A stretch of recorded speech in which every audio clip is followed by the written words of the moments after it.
Welcome to how mindfulness can help with ADHD. This session is to give you an insight into what mindfulness is and how you can start applying it to your life to reduce the symptoms of ADHD.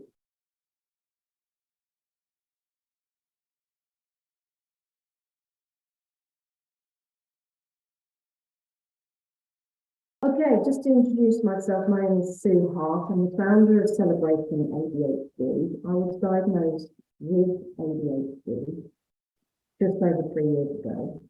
And I've also studied mindfulness for over 12 years. So I really noticed that without that training of mindfulness, things would be a lot more difficult struggling with sort of day-to-day things with ADHD.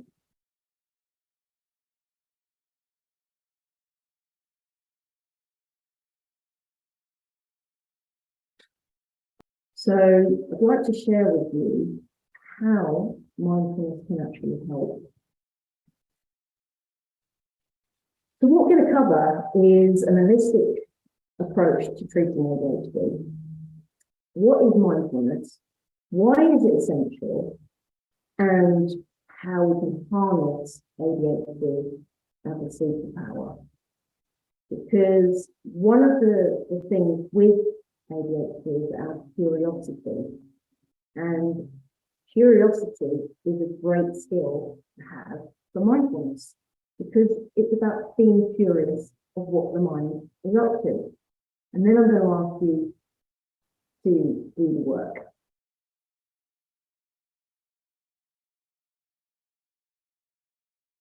Before we start, you can download this presentation off the Holistic Hub, which is free to join. You go to www.celebratingadhd.com.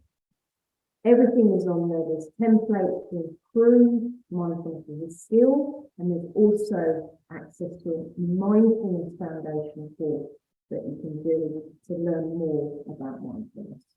So here's a message from the Dalai Lama, who's practicing Buddhist, and that's where mindfulness has originated from. The basis of human rights is happy life. Everyone wants to live a happy life, for which we need a holistic approach. This is so true. We have to look at the bigger picture of what's going on. So what do we mean by holistic approach? Well, it's looking at the mind, what's going on in the mind, and it's looking at what's going on in the body, but also the environment that you're operating in as well. From a medical point of view, in a holistic approach to medicine, there is the belief that our well-being relies not just on what is going on in our body physically, in terms of illness or disease, but also the close interrelation of this with our psychological, emotional, social, spiritual, environmental state.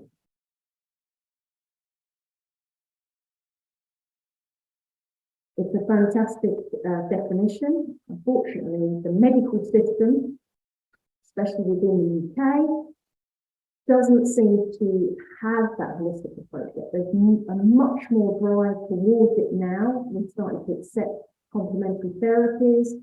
We're looking at other ways to improve our well-being as a whole, but there's still a long way to go.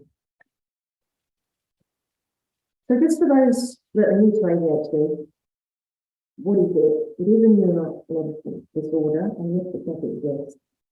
There's been research going on into ADHD for the last 30 years. It's still ongoing because we still don't know everything about the mind. It affects our executive function, and what happens is they're impaired and they produce symptoms of inattention, hyperactivity, and impulsivity, and basically producing the chemical imbalance in the brain.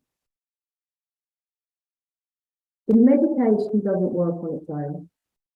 That's why we're saying a holistic approach is required. It is possible to change neurons in the brain, which means that it's possible to change our behaviour. It takes time, dedication. It is possible. And last, finally, there's no such thing as a normal brain.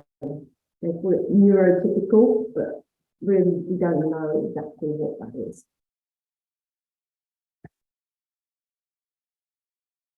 So this is something I've put together as a holistic approach, the way that I see it, and I've also applied that to myself.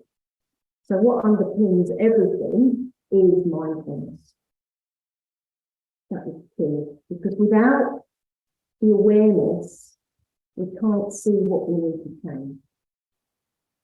There's also alternative natural medication that you can look into, but there's the 4 pillars that sit on top of that, like sleep, nutrition, exercise, and meditation.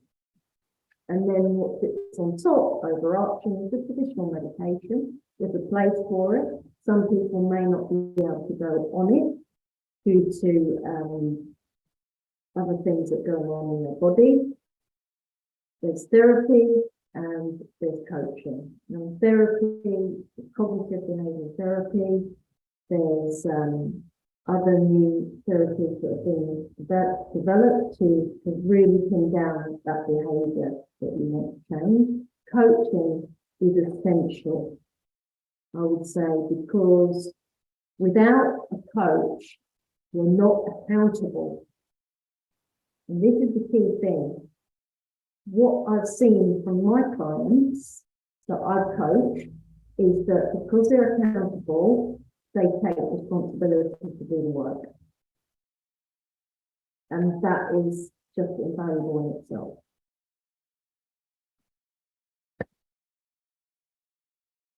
To take a moment on this, to ponder on this holistic approach and think about whether you have any reservations right now on any of those areas, and get in touch. If you want to share those, if you want to develop a holistic plan with myself, we can do that as well, which is spoke to you. So just going through the being mindful of the process, I can share from my own experience here that a diagnosis has been helpful, because it's been helpful because you get to some kind of acceptance with it. It takes time, but you're not wondering what if, or blaming others, using lots of defense mechanisms. You've got the diagnosis, it says that's what it is. It's a bit like a grief cycle, because it's like your identity. You have an identity crisis because you're not who you thought you were, because you spent so much time of your life trying to pretend to be someone you're not. You kind of think, well, what was that about? Who am I now? So the first thing that you experience is shock. What? I've got ADHD? No one wants to think that anything is wrong with them. But when something's medically declared, you think something's wrong with you. It's not. It's just what is. And you go through a denial, especially with any kind of mental health issue, because of the stigma of it. We don't want to be labelled. Nobody wants to be labelled. So you go through denial. No, it's not me. I've been the false diagnosis. I don't know, maybe it was blaming on my partner. And then you go through frustration and anger. Why now? I'm 47. Why didn't they pick it up when I was younger? So it's that anger. But it is what it is. You've got to, once you're aware of something, you can do something about it. It's good to know. You might then fall into a bit of a depression, because if your mind is kind of negative and you are doing a lot of negative self-talk, you will fall into a depression, and that will take your energy and you'll be in a low mood. And then you want to get out of it. And that's when you start climbing up the hill. And you start to experiment with different forms. You start to have therapy, maybe, you start to get a coach, or you really want to take charge and you make a decision that no, you've got a life left and you don't want to spend the next 40 odd years doing the same thing that you did before.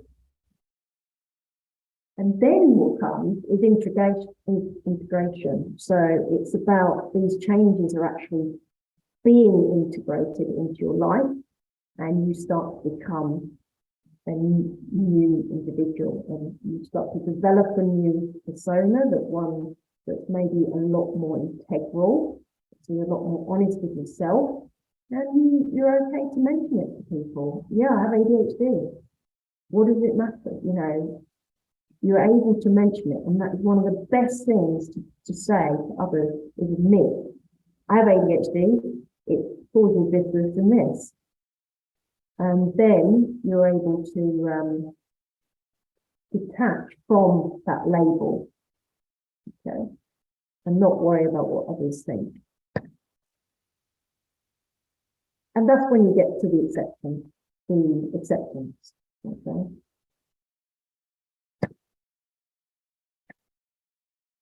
Like I said before, the first step toward change is awareness. The second step is acceptance. So why don't you take a moment to see where you are on your breathe cycle if you've had a diagnosis, and then you feel free to share that with me, email me, and let me know what you're going through. So many of the great spiritualists out there have said awareness is the greatest agent for change. That's what mindfulness is. If it had to be summed up, one word is awareness.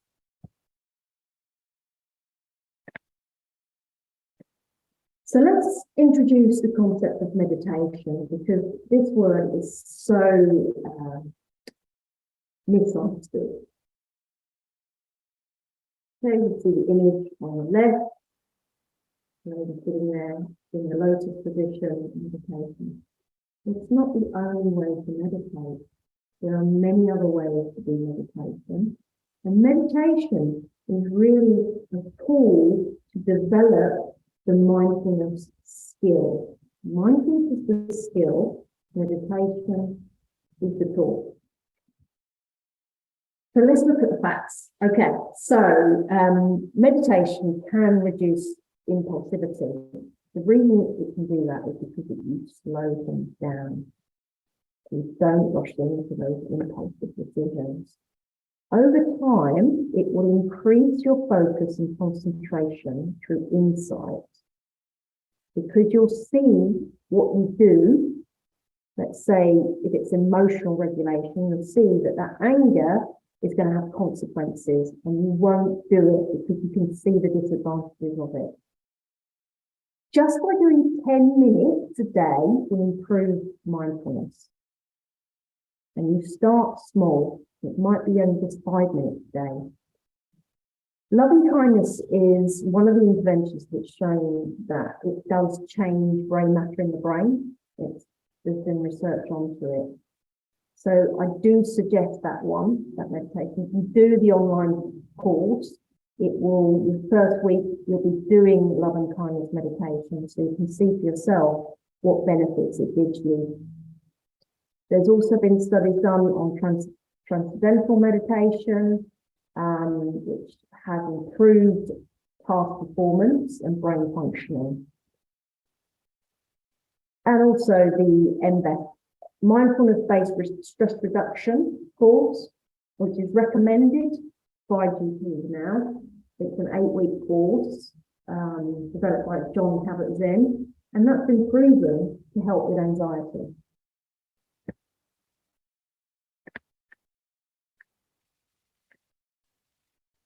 So Deepak Chopra, another scientist and Buddhist philosopher, meditation is a vital way of purifying and quiet the mind, thus rejuvenating the body.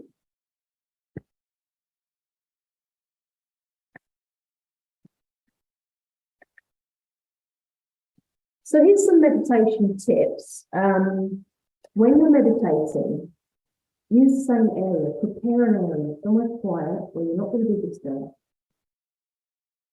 and you're more likely to be successful. Make it comfortable. You don't have to sit on the floor. You can sit on a chair. If you're restless and you're finding yourself that you can't sit still, then do walking meditation instead.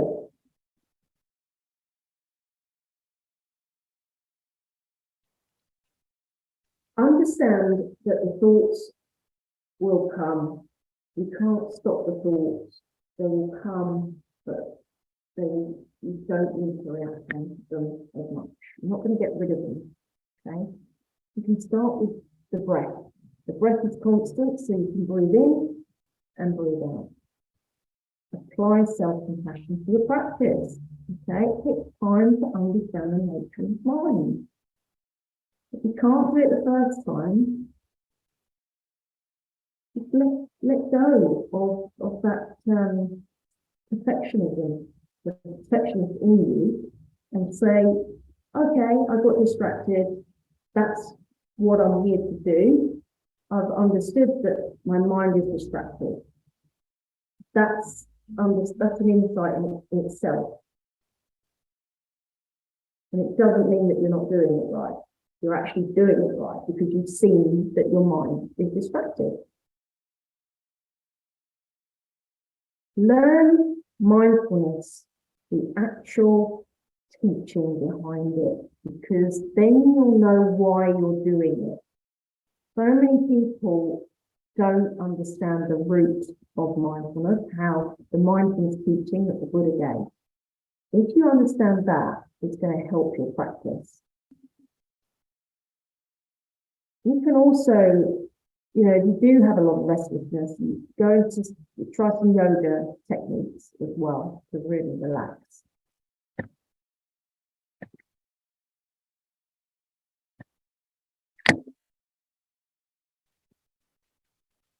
So I hope this is giving you an insight already into mindfulness and how it can be of a benefit to ADHD.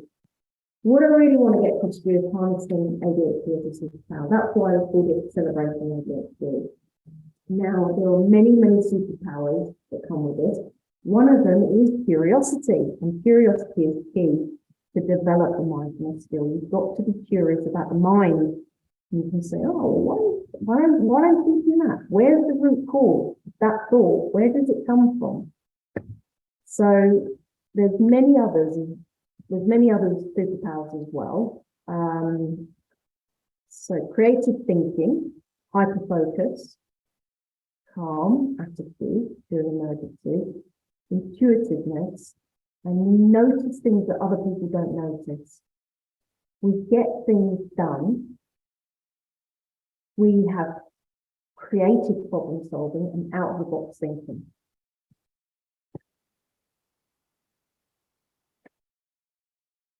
So some people are not aware of this. There's a lot of famous people with ADHD. You can look at some of these. A lot of comedians, Billy Connolly, Roy Bremner, very creative people like Steven Spielberg, Justin Timberlake. They're all there, and they're there because they have ADHD. They have those superpowers. They've been able to focus on something to get things done, or they have just a different mind, a different way of thinking. That's all it is, a different way of thinking. And it has a great contribution to humanity. Start getting empowered by this and think about how you can add to humanity with your ADHD.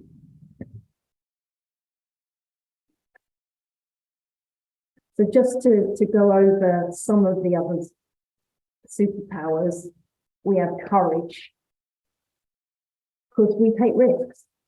We may not assess all the risks before, which can be detrimental. So we do need to be aware of that, but we do take risks and we do things.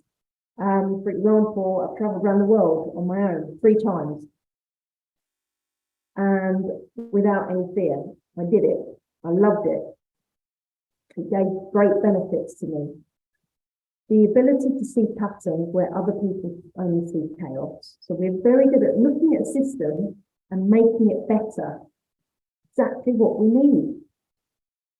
Maybe someone can look at the NHS and look at how we can actually make that better. We need a lot of ADHDers in the NHS. So get motivation and do something there. The ability to talk about lots of things at once. Okay. Yeah, it can be annoying sometimes, talking too much. We need to be aware of it. Do we really need to say everything that we need to say? We have a limitless capacity to learn. We love learning. And always trying something new as well. Empathy is something that we can develop. And we can put ourselves in other people's shoes. The caveat with that is sometimes we can get bogged down with their feelings and emotions. Entrepreneurship. Most entrepreneurs have ADHD. We have the capacity to see situations from many different angles, and we're resourceful. So addressing issues like climate change is essential to have ADHDers.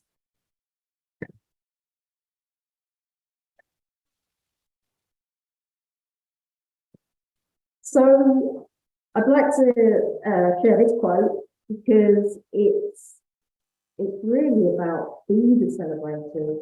Celebrate. Already there is too much. The flowers are blooming, the birds are singing, the sun is there in the sky. Celebrate it. You are breathing and you are alive and you have consciousness. Celebrate it as Osho. So what are the next steps? Well, it's for you to do the work. It's not for you to sit here and just listen to this video. It's about taking charge and doing the work. So think about how are you going to develop mindfulness as a skill? What are you going to try? How are you going to introduce mindfulness habits into your life? So there's certain things that you can do.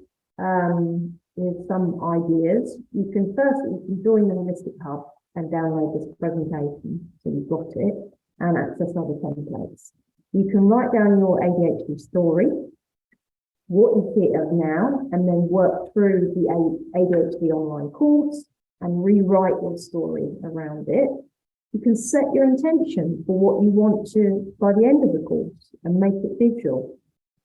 You can practice love and kindness meditation. You can do the mindfulness foundation course, and you can celebrate all the achievements along the way. That's what you can do. So why wait for somebody else? Why wait for medical specialists or NHS to get back to you to take charge? You can do it now. So get on with it and start living life in full. Just to give you an overview of the modules covered on the ADHD online course. The first one is organisation and planning. The second is reducing distractions. The third is adaptive thinking. The fourth is overcoming powerful emotions. The fifth is ADHD effects on relationships. The sixth is connecting with the inner child. Module 7, overcoming procrastination. Module 8, developing problem-solving skills. 9, creativity and flow. 10, ADHD and nutrition. 11, decluttering environment and mind. And 12, celebrating and rewriting your ADHD story. It's a fantastic course. You can start to become your own coach if you can't afford the coaching. If you want to be coached through it, I can offer that too. I charge £80 an hour. And you can have that accountability to do the course and make those changes you really want to.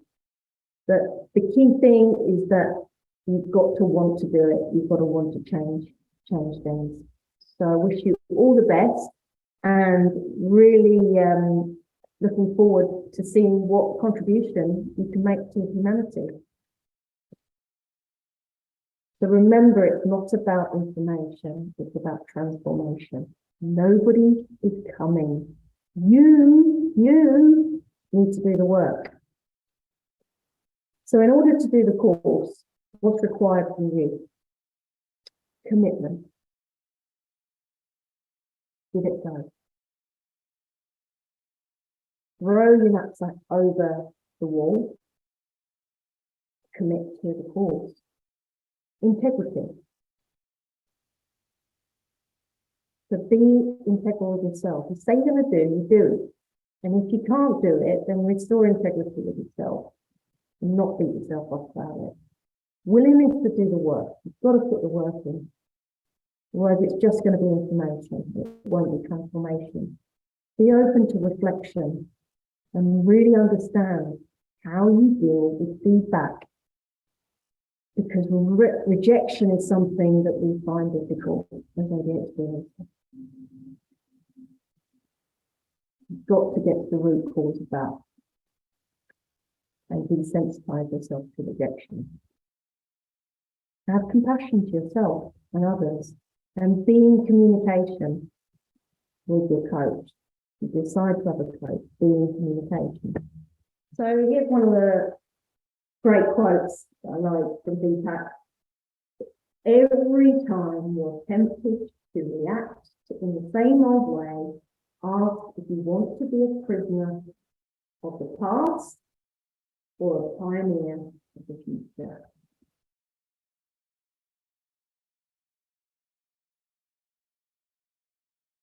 It's your choice. It's your life. And nobody's coming. So it's up to you. Hope to see you soon. If you have any questions about anything I've said today, please get in touch. Happy to answer email.